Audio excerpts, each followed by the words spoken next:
This is the Hodge Silk Piccolo Cleaning Cloth. As a band director and a flute specialist, I recommend silk cleaning cloths above all other types because they just don't get stuck in the instruments and they really prevent damage to the instrument. I'm going to show you how you would swab out your piccolo using this silk cloth.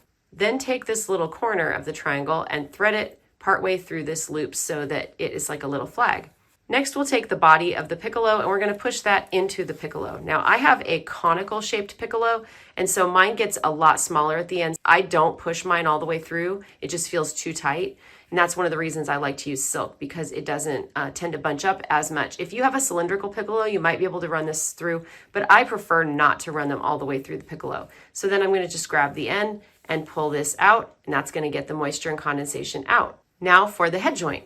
I like to take that same piece and then I flip it over the top. Then I'm going to take the head joint and I'm going to just push it into the head joint, give it a good couple twists, get all that moisture and condensation out, and take it out, and there you go. Another reason I love using a silk swab is that by the time you've done all of this and you're ready to put this back into your case or your outer case pocket, it's usually almost dry, which is great because we don't want to be putting extra moisture into our case.